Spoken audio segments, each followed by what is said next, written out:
부산에서 귀가하던 20대 여성을 무차별 폭행한 부산 돌려차기 사건의 부산 돌려차기 사건의 부산 돌려차기 사건으로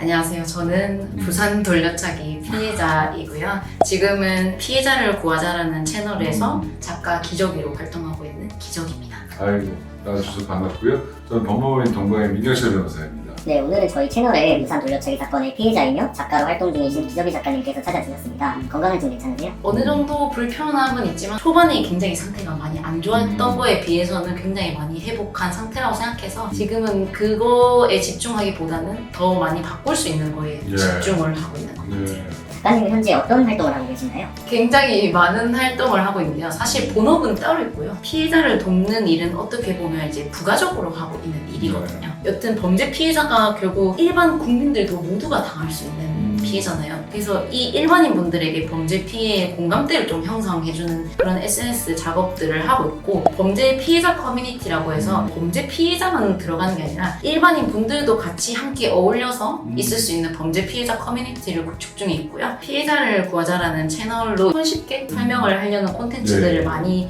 준비하고 있고요. 피해자분들을 개별적으로 만나서 어떤 점이 필요할까를 상담을 해보고, 재정적인 거는 이제 불가능하지만 제가 할 수 있는 한에서 조금 디테일한 면을 도와드리고 있습니다. 작가님의 닉네임을 기저귀로 지으신 계기가 있으실까요? 제가 초반에는 다리가 안 움직였었어요. 거의 전신이 거의 거동이 힘들었고, 이 머리가 다친 거다 보니까 다리가 다친 게 아니었단 말이에요. 그렇다 보니까 회복이 점차 어렵다라는 얘기를 들었어요. 한 달 동안 거의 마비가 돼서 발가락도 안 움직였었거든요. 근데 뭐 인스타그램 아이디를 보면 알겠지만 6월 4일이 결국 발가락이 처음 움직인 날이었거든요. 어떻게 보면 이 사건에서도 굉장히 영화 같은 흐름이었던 게 상해였어요, 처음에는.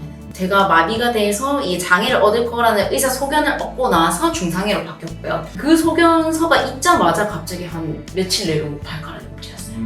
그래서 이제 의사가 기저귀다라고 얘기를 해서 그 필명을 조금 따와서 이제 기저귀라고 얘기를 하는 거고요. 지금 있는 이 과정들 자체가 결국 다 기저귀라고 생각이 드는 것 같아요. 사건 이후에 트라우마나 어려웠던 부분이 있었는지 여쭤봐도 괜찮을까요?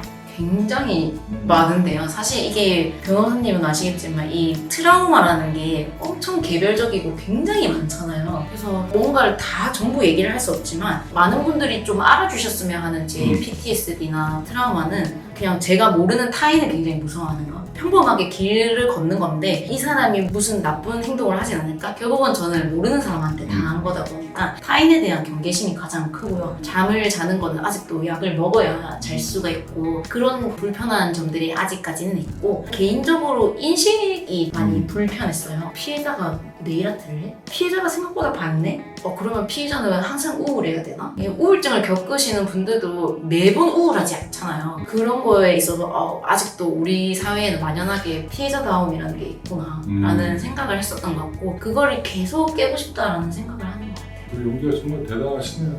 이런 일들이 생기니까 사회에 미치는 영향이 굉장히 커요. 피해자가 겪는 트라우마도 마찬가지겠지만 특히 묻지마 문제가 갖고 있는 큰 문제는 사회를 경직시킨다는 거예요. 최근에 신림동 쪽에서 그런 일이 생겼잖아.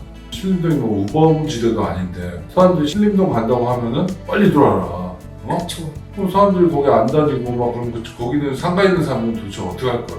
사회를 경직시키는 이게 어떻게 보면 가장 큰 패단일 수도 있어요. 묻지마 문제가. 진짜 예단하는 경우가 정말 많은 것 같아요. 그때 들었던 얘기가 야 여기 지나가면 돌려차기 당해 이런 식으로 얘기하는 걸 우연히 들었는데 이게 공론화를 잘한 게 맞을까? 저도 약간 그런 생각이 들긴 하더라고요. 이게 어떻게든 많은 분들에게 이런 피해를 입지 않게 하기 위해서 꺼낸 결심이긴 한데도 이게 또 불안감을 조성시키는 거니까 항상 고민했던 것 같아요. CCTV도 사실 남들한테 보여주기가 너무 싫은 거예요. 굉장히 좀 잔혹하잖아요.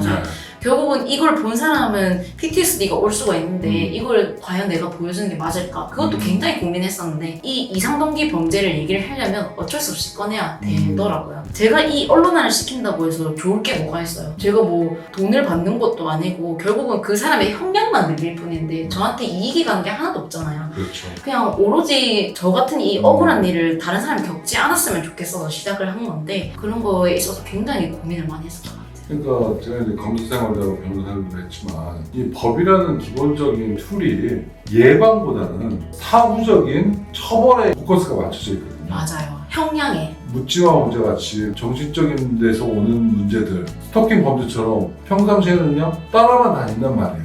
구속을 해야 이제 사실 중대 범죄를 막을 수가 있잖아요. 원천적으로 1000명의 스토킹 범죄자들을 보면은 구속하기가 참 애매해요. 그냥 문자 보낸 건데 구속하기가 너무 어렵단 말이에요. 묻지마 범죄도 막상 큰 범죄를 저지르기 전까지는 구속시키기가 좀 어렵단 말이에요. 제가 이제 변호사를 해보니까 피해자들이 자기가 피해 입었다는 걸 얘기하기가 되게 힘든 일이더라고요. 사실 너무 힘든 일이에요. 힘든 일이 큰 피해를 입고 자기의 피해 상황을 알리는 걸 보면서 피해본 분들이 용기를 얻어서 평생 트라우마 안고 가지 않고 살아갔으면 좋겠다는 그런 생각이 좀 들더라고요. 지금 이게 피해자들을 위한 활동이기도 하지만 저를 위한 활동이기도 하더라고요. 저는 공론화를 이미 다 해놨을 때 그게 밝혀지니까 사실 엄청 민망한 거예요. 내가 결국은 내 스스로 성범죄 피해자라는 걸 인증한 격이 돼버려서 그게 굉장히 힘들었는데 많은 피해자분들이 결국은 악플이나 댓글에도 굉장히 많이 힘들어 하시거든요. 근데 조금 알아두셨으면 좋겠는 게 네트워크 상에는 정성스럽게 응원의 댓글을 쓰는 사람보다는 정성스럽게 악플을 쓰는 사람들이 더 많단 말이에요. 그래서 그거를 일반화시키지 않았으면 좋겠어요. 저도 처음에는 가해자의 주장만 달린 기사들만 봤었고 가해자가 기분 나쁘게 때려봤다 아니면 기분 나쁜 말을 했다 페미인가 본데? 얼마나 기분 나쁘게 했으면 그 정도로 때렸겠냐 이런 댓글을 봤는데 엄청 무너지더라고요. 그래서 그 악플을 보고도 결심을 했었어요. 그러면 이 사람들이 틀렸다는 걸 내가 증명해내야지 라고 해서 그 자료 열람을 1년 만에 거의 받았는데 그거를 견딜 수 있는 이유 자체도 그 악플 때문이었던 것 같아요. 저는 사실 이게 더 묻지마 범죄라고 생각했어요. 어떻게 보면 모르는 사람인데 이렇게 간편하게 손으로 이렇게 작성을 해서 저를 괴롭히는 것 자체가 와 이거는 잘 잡지도 못하잖아요. 구글에서 추적하기도 어렵고 이게 더 큰 범죄 아닌가? 라는 생각을 했었고 그래서 저는 언론화를 잘했다고 생각을 했던 게 결국 SNS나 제 채널들에서 보면 다 좋은 댓글밖에 없어요. 진심으로 이제 모든 정보들을 다 아시고는 응원하러 오시는 분들인 거예요. 그러니까 어떻게 보면 그분들은 시간을 내서 찾아오시는 거죠. 그런 분들은 굉장히 예쁘게 잘 적어주세요. 그때 이제 깨달았어요. 아 세상에 좋은 사람도 많구나. 피해자가 되면 아 세상에 너무 나쁜 사람들이 많아가 결국 일반화가 돼버리는데 공론화를 시키고 나서 그게 조금 덜해졌던 것 같아요. 이런 일을 당하시고 나서 여러 사법 절차를 거치셨지 않으셨습니까? 그래서 혹시 좀 아쉬운 게 있다면 어떤 점이 아쉬웠는지 한번 말씀해 주실 수 있으실까요? 피해자가 그 재판에 참석해도 결국 방청석에 그냥 앉아있다 보니까 피해자를 위한 공간은 마련되어 있지 않고 온라인 재판을 보려고 해도 사실 어떤 절차가 필요하고 무서워도 봐야 되는 경우가 생기잖아요. 저 같은 경우에는 계속 사건 기록을 열람을 안 시켜주니까 계속 공판에 참여했는데 공판에 참여한 것 때문에 제가 이제 열심히 해서 그 사람이 형량을 많이 받았다라고 생각을 하더라고요. 근데 그걸로 이제 결국 보복범죄까지 이어지고 있잖아요. 사법체계가 회복적 사법이라고 하면서 피해자들한테는 의견을 안 묻고 왜 가해자의 의견에 치중을 하고 결국은 가해자의 형량에 맞추는데 그렇게 열심인가라는 생각을 했고 공판에 참여를 하시는 피해자분들은 진짜 열성적이신 분들이잖아요. 사건에 대해서 알고 싶어 하시는 분들인데 거기서부터 이제 사건 기록 열람을 안 시켜주시면 국가한테 버림받았다라는 생각을 하시더라고요. 항상 듣는 말이 피해자는 사건의 당사자가 아니세요 라고 얘기를 하는데 사건의 당사자가 아닐 리가 없죠. 이 사건에서 제가 빠지면 아무 사건도 아닌데 그게 어떻게 당사자가 아니라는 거지.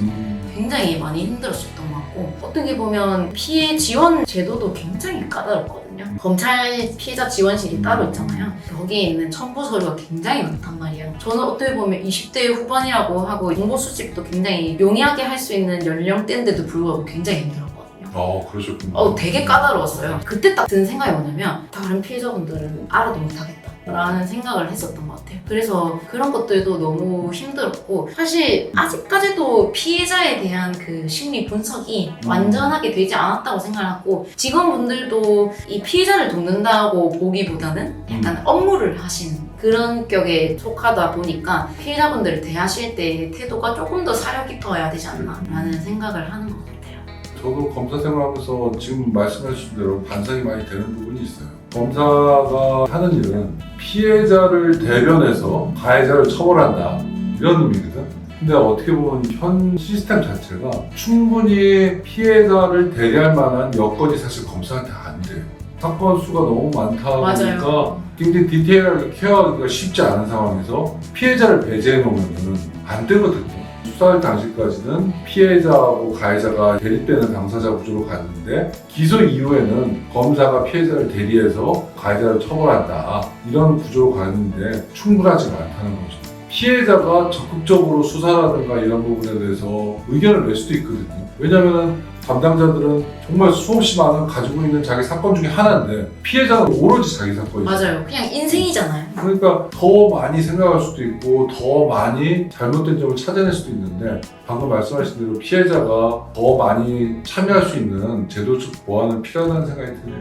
작가님께서는 성범죄 피해자분들과도 소통을 하고 계시다고 들었어요. 어떤 창구로 소통을 하게 되시는지, 피해를 입게 된 분들께서는 어떤 어려움을 가장 크게 느끼고 계시는지 궁금합니다. 거의 대부분은 메일이나 인스타그램으로 연락이 오는데요. 사실 이분들은 어떤 도움이 필요하기보다는 그 피해 사실을 누군가에게 털어놓고 싶은 게 제일 크신 것 같아요. 저도 어떻게 보면 일반인이고 크게 도움을 못 드리는 상황인데 많은 분들이 피해를 입은 당시에는 굉장히 측은지심을 가지면서 아 그때 너무 힘들었지 이렇게 얘기를 하지만 1, 2년이 지나고 나면 아직도 회복이 안 됐어.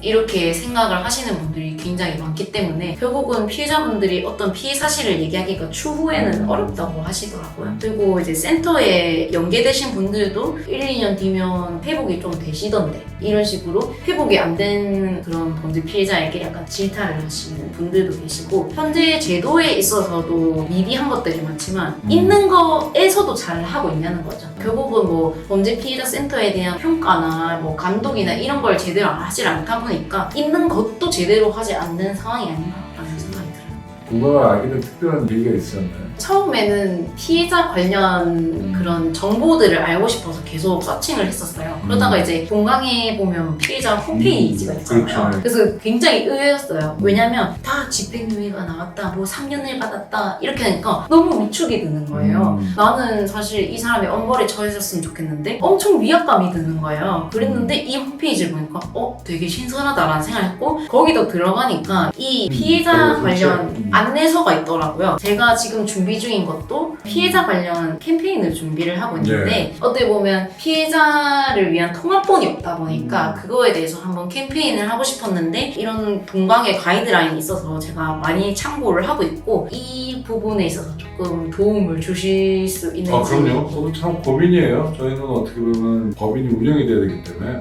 가해자분도 변호해야 되고 또 피해자분도 변호할 수밖에 없는 어쩔 수 없는 현실이 있어요.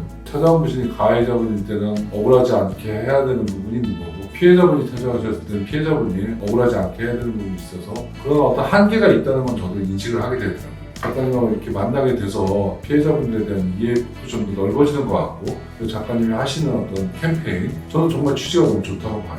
그런 부분에 대해서 법률가로서 저희들도 힘을 보탤 수 있으면 최대한 보태도록 할게요. 너무 뿌듯합니다. 저는 오히려 변호사님한테 질문해보고 싶은 게 변호사님이 만약에 변호사를 구해야 되는 시점을 봐요. 그러면 무슨 기준으로 고르실 것 같아요?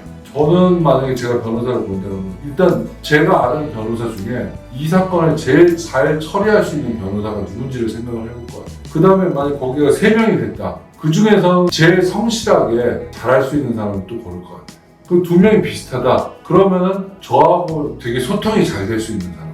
이 기준으로 찾아갈 것 같아요. 그리고 비용적인 측면도 마지막으로 고려가 되겠지. 변호사 비용이 워낙 천차만별이니까 내가 감당할 수 있는 비용 내에서 일을 처리해 줄 수 있는 사람.